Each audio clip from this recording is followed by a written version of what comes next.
Hello everyone, hey, this is George and I want to tell you 3 reasons why you should first sell your course and then build it. So I want to repeat that. I want to teach you why you should be selling your course first before you build it. Now, what does the typical business owner do? They get excited about a great idea. They're thinking, gosh, I've got a super idea for a course. I'm going to start building it. And they start looking at the course outlines. They may even start recording things. I talked to one person this past month that started building their LearnDash course. So they started building the technology behind it, got stuck there, and then they called me because they needed help with that. And here's the issue you run into. We're all experts in our subject matter. If you teach tennis, if you're an online course builder like I am, if you teach leadership courses, doesn't matter. You're an expert in what you do. You're really good at it. Nobody can tell you otherwise. The problem we have is that we're contaminated. And I include myself in here. We're contaminated by all the knowledge we've accumulated in our subject matter. It's been so long since we haven't known all we know that it's very difficult for us to put ourselves in the place, in the situation of our novice user, the people who are going to be buying from us. Now, I tell you what, if you're good at what you do, and I'm assuming you are, it should take you no time at all to come up with what I call a good enough version of your course to teach people. But unless you're an expert salesperson, unless you've sold a ton of stuff online, unless you're just gifted with that sort of thing, you're going to struggle with selling it. You're going to struggle with how to position your stuff, how to connect with people, how to grab people's attention so that they come to you, spend enough time reading and learning and watching your videos about what you do, and then making that purchase. And I'm going to share with you 3 reasons why this is the case, why you should sell first and then build. The first one is, like I said before, we're contaminated. We have a difficult time understanding how our customers feel, how they're fretting and concerned and losing sleep over the problem that you can help them solve. Most of the time when people ask you questions about what you do, you're probably going to go, oh, hey, what you need to do is blah, blah, blah, blah, blah. And it's almost second nature. But it's difficult for us to put ourselves in the customer journey. What was it that got them to where they are now that gets them to need to solve this problem? And then that's where you fit in.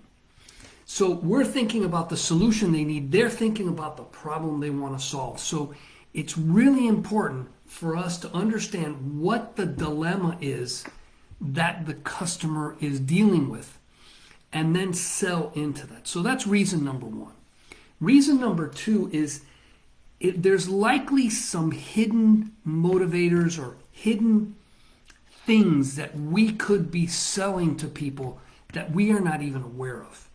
Now, we've got a program, I call it the Profitable Online Course Builders program, where we ask our customers, people that are trying to build online courses, to ask 10 to 15 people a set of 8 questions. And the 3 big ones in there is getting people's challenges, concerns, and frustrations concerning your topic. And then what we do is we listen.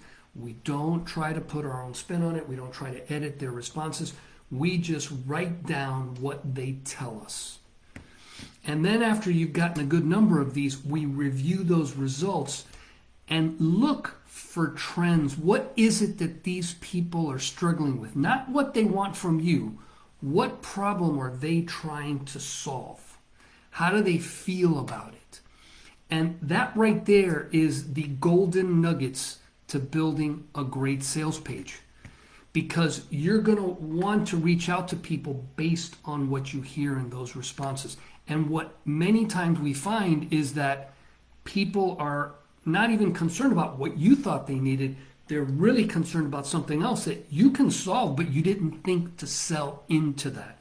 In my case, when I was first building my online course building program, I thought people's biggest struggle was going to be the technology. And I went and I surveyed these 10 people, And what I found was most people were concerned that they would waste a ton of time and then come up with a course that wouldn't sell.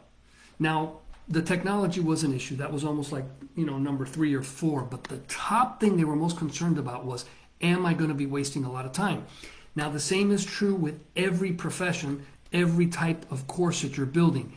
You're going to find things that you didn't think you ought to teach, and it was the thing that was easiest for you to produce later and had a demand of, had a bunch of people that wanted it.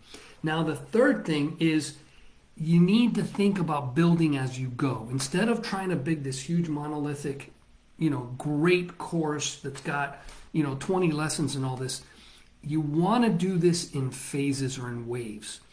My recommendation is the first wave ought to be a Zoom style course where you have 3, 4, 5, 10 people. They attend, you teach once a week. You do that for 6 weeks, 8 weeks, whatever it takes to communicate your program, and make sure you record all those, because that will be the fodder for the second version of your course. So the first one is something where you're coaching, where people are asking you questions, a great opportunity for you to really understand what parts of your presentation you need to kind of clean up, what questions you're not immediately answer, and make it so that you improve upon what you're teaching.